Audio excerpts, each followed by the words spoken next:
Assalamualaikum warahmatullahi wabarakatuh. Kenalkan, nama saya Ryan Pratama. Saya merupakan mahasiswa Fakultas Ekonomi dan Bisnis dari jurusan Manajemen semester 5 dari UPN Veteran Jawa Timur. Dan saya akan membawakan materi tentang pasar modal yang diajar oleh Bapak Rega selaku dosen pengampu saya. NPM saya itu 112 dan saya berasal dari Bisnis Internasional J. Agenda kita kali ini ada 5, mungkin ada tambahan nanti. Yang pertama itu adalah definisi pasar modal, jenis-jenis pasar modal, manfaat pasar modal, produk pasar modal, dan yang terakhir itu struktur pasar modal. Mungkin nanti ada tambahan selain dari agenda-agenda ini. Kita beralih dari yang pertama. Yang pertama itu ada pengertian dari pasar modal. Menurut Undang-Undang Republik Indonesia Nomor 8 Tahun 95 tentang pasar modal itu merupakan kegiatan yang bersangkutan dengan penawaran umum dan perdagangan efek perusahaan publik yang berkaitan dengan efek yang diterbitkannya serta lembaga dan profesi yang berkaitan dengan efek. Nah, kalau menurut umum atau menurut IDX, pasar modal itu adalah sarana bertemunya perusahaan maupun institusi lain, misalnya pemerintah, yang membutuhkan dana dari masyarakat untuk pengembangan usaha, ekspansi, penambahan modal, kerja, dan lain-lain. Dengan masyarakat yang hendak ingin menginvestasikan dana mereka. Kedua itu ada jenis-jenis pasar modal. Yang pertama itu ada pasar primer. Pasar primer ini merupakan pengertiannya penawaran saham itu pertama kali dari emiten kepada para pemodal selama waktu yang ditetapkan oleh pihak penerbit sebelum saham tersebut itu belum diperdagangkan di pasar sekunder, atau bisa dibilang pasar sekunder itu seperti BEI atau Bursa Efek Jakarta. Nah, pasar perdana ini sangat tenar dengan nama Public Offering, Go Public, atau IPO. Yang kedua itu ada pasar sekunder.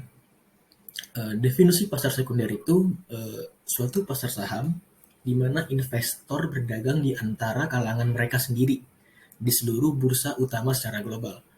Contohnya itu adalah mereka saling memperdagangkan saham tanpa harus membeli dari perusahaan yang ingin dibeli. Contohnya tadi seperti yang tadi, seperti Bursa Efek Jakarta. Nah, di sini ada Jakarta Automated Trading System atau bisa singkat JATS. JATS ini merupakan sistem perdagangan efek yang berlaku di bursa untuk perdagangan yang dilakukan secara otomasi dengan menggunakan sarana komputer. Nah, pada awalnya transaksi pasar modal ini dilakukan secara manual, jumlah emitennya meningkat, cara manual tidak efektif. Maka dari itu, JATS mulai diterapkan pada bulan Mei tahun 1995. Implementasi JATS diharapkan dapat menunjang volume transaksi efek yang semakin besar, semakin tahun semakin besar investasinya, dan juga aliran informasi cepat dan transparan dapat diakses secara real time. Yang ketiga itu ada manfaat pasar modal. Manfaat pasar modal itu ada 2, menurut negara dan menurut investor. Kalau menurut negara, manfaat pasar modal itu merupakan salah satu sumber pendapatan negara, membantu menjalankan roda perekonomian dan menarik investor asing ke dalam negeri. Nah, kalau menurut manfaat menurut investor itu, mereka mendapat keuntungan secara dividen dan juga menambah alternatif investasi. Di sini ada fungsi pasar modal. Fungsi pasar modal itu ada 2, ada fungsi keuangan dan fungsi ekonomi. Yang pertama itu adalah fungsi ekonomi. Fungsi ekonomi itu pasar modal mempertemukan pihak yang kekurangan dana dengan pihak yang kelebihan dana. Yang bisa kita bilang itu bahasa kerennya kekurangan dana itu issuer, dan yang kelebihan dana itu investor. Yang kedua itu ada fungsi keuangan, yang dimana sarana investasi masyarakat pada instrumen-instrumen keuangan seperti saham, obligasi, reksadana, dan lainnya. Pemilik dana dapat memilih instrumen investasi sendiri sesuai dengan karakteristiknya masing-masing. Sini ada produk-produk pasar modal. Yang pertama itu ada saham. Saham itu pengertian mudahnya itu bukti kepemilikan seseorang atau badan atau suatu perusahaan sebagai klaim terhadap penghasilan dan kekayaan perusahaan tersebut. Yang kedua itu ada obligasi. Obligasi itu adalah surat utang jangka menengah panjang atau sekitar 2 tahun sampai 10 tahun yang dapat dipindah tangankan dan yang biasanya berisi janji dari pihak yang menerbitkan untuk membayar imbalan berupa bunga pada periode tertentu dan melunasi pokok utang pada waktu yang telah ditentukan kepada pihak pembeli obligasi tersebut. Yang ketiga itu ada reksadana. Reksadana itu merupakan wadah yang dipergunakan untuk menghimpun dana dari masyarakat pemodal untuk selanjutnya diinvestasikan dalam portofolio efek oleh manajemen investasi. Yang terakhir itu ada derivatif. Derivatif itu merupakan kontrak atau perjanjian yang nilai atau peluang keuntungannya itu terkait dengan kinerja aset lain. Aset lain ini biasa disebut sebagai underlying asset.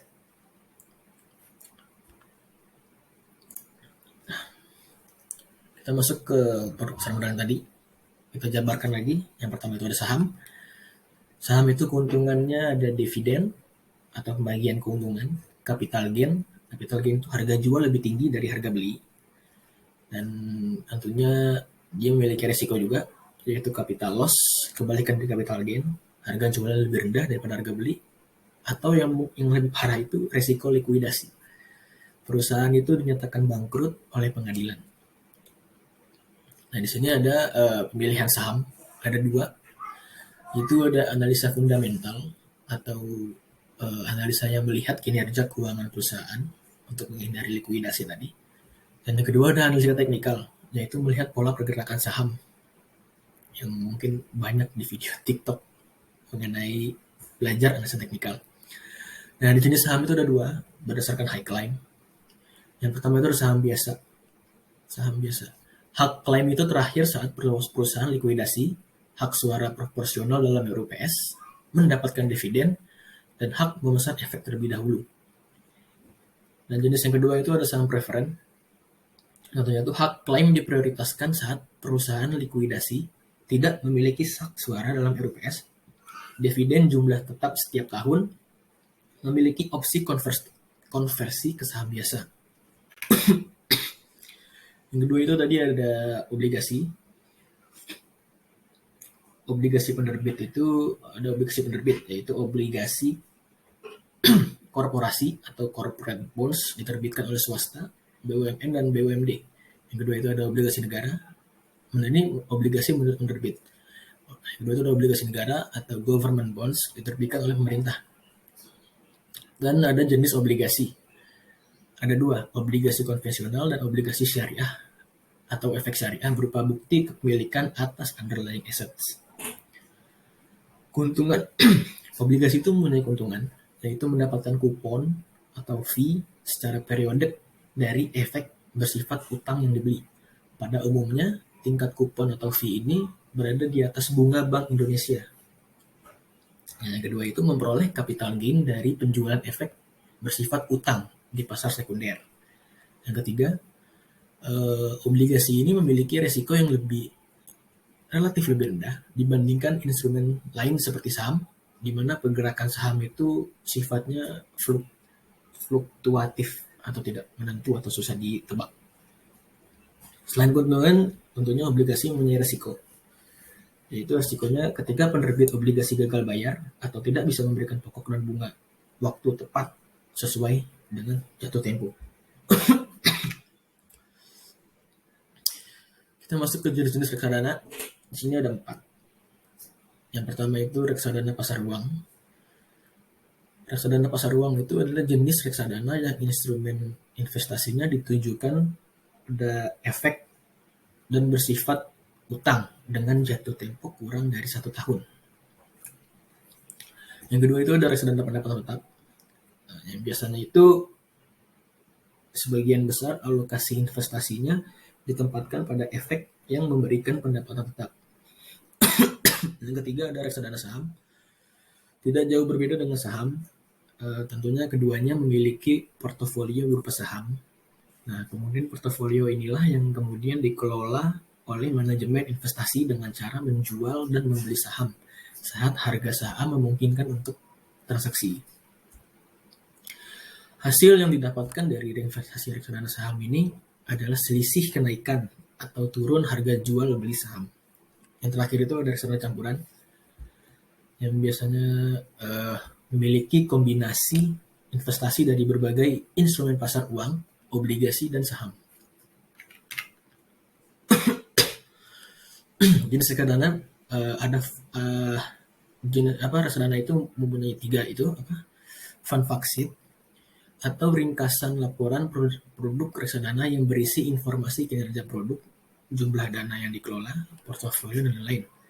Keuntungan reksadana ini, portofolio itu dikelola dan dipantau oleh manajer investasi, waktu yang efisiensi, dan diversifikasi investasi dengan dana yang terjangkau. Risiko dari reksadana ini merupakan berkurangnya nilai NAB, likuiditas terjadi jika manajer investasi tidak bisa menyediakan uang tunai sebagai pemegang unit. Dan yang terakhir itu risiko prestasi. Di sini ada struktur pasar modal. Yang paling atas itu tentunya ada OJK, dan OJK itu masih di bawah pengawasan Kementerian Keuangan. Di sini ada ID Clear, lembaga clearing untuk pinjaman, IDX, fasilitator perdagangan efek, dan KSI penyimpanan. Nah, saya jelaskan tentang struktur pasar modal. OJK itu bertugas dalam melakukan pembinaan, pengaturan, dan pengawasan kegiatan sehari-hari pasar modal. Dan tentunya di atas OJK ini masih ada Kementerian Keuangan, nah dia yang mengawasi OJK. Di sini ada BI atau Bursa Efek Indonesia. Bursa Efek Indonesia ini merupakan lembaga resmi yang telah memperoleh izin dari Bapepam, nama lain OJK sebelum diubah pada tahun 2011, selaku pihak yang berwenang untuk menjalankan perdagangan efek serta menyediakan sarana pendukung dan pengawasan kegiatan anggota Bursa Efek. Ada lembaga clearing dan penjamin bertugas untuk menyediakan jasa clearing serta penjaminan penyelesaian transaksi bursa yang teratur, wajar, dan efisien. Yang ketiga itu ada lembaga penyimpanan dan penyelesaian atau Kustodian Sentral Efek Indonesia, KSEI. Nah, lembaga ini bertugas untuk menyediakan jasa kustodian sentral serta penyelesaian transaksi bursa yang teratur, wajar, dan efisien. Nah, di sini ada perusahaan efek, yang dimana mereka merupakan pihak yang melakukan kegiatan usaha sebagai penjamin emisi efek, perantara pedagang efek, atau manajer investasi. Di sini ada lembaga penunjang, di sini ada Biro Administrasi Efek, Bank Kustodian, Wali Amanat. Yang ketiga itu ada penunjang, ada akuntan, notaris, pemodal, domestik, dan asing. Next, di sini kita mempunyai contoh kasus pada, kalau nggak salah kasusnya pada tahun 2011-2012, pokoknya zaman-zamannya Bank Senturi lah. Ada sebuah perusahaan sekuritas yang namanya Anta Boga Delta. Dan ini kasus ini merupakan investasi bodong yang dilakukan oleh Anta Boga Delta Sekuritas. Jadi ADS ini menjual sebuah produk investasi berjenis reksadana pendapatan tetap melalui Bank Senturi, yang sekarang diubah menjadi Bank Jitras. ADS tentunya menjanjikan hasil investasi yang menarik. Sayangnya uang investor tidak diinvestasikan sebagaimana mestinya. Jadi dia semena-mena dengan uang investor. Reksadana terproteksi tersebut ternyata tidak mendapat izin Bapepam atau OJK yang sekarang diubah. Dan estimasi total kerugian nasabah itu mencapai angka 1,4 triliun. Hal yang harus dipelajari dari sebelumnya itu, jika investasi dalam bentuk pengelolaan aset, misal reksadana, produk produk fiduciary duty, pastikan melakukan transfer tersebut pada rekening yang tercantum dalam prospektus produk. Atau jika ragu bisa menghubungi OJK, telepon, dan atau pilihan lainnya form pengaduan, dan biasanya di situ ada, atau buka webnya OJK. Dan juga yang kedua, pastikan juga kalian memiliki atau memahami sistem SID dan skema kerja RDN. Yang ketiga itu sebelum berinvestasi produk apapun, pastikan berinvestasi pada pengetahuan dan waktu. Pelajari dulu ilmunya, baru terapkan. Jangan sampai kejadian seperti ini terulang. Di sini saya mengutip kutipan dari Bapak Investor Dunia, Warren Buffett. You don't need to be a genius. Investing is not a game where the guy with 160 IQ beats the guy with 130 IQ. Jadi simpelnya Anda tidak harus menjadi jenius dengan IQ 200 untuk bermain saham investasi. Dengan keteladanan ingin belajar mengenai investasi, itu pun Anda sudah cukup mengalahkan orang yang IQ di atas Anda, jika Anda benar-benar niat. Terima kasih. Saya harap presentasi singkat ini bisa memahami teman-teman yang ingin belajar investasi. Maaf jika ada kekurangan kata-kata dari saya. Assalamualaikum warahmatullahi wabarakatuh.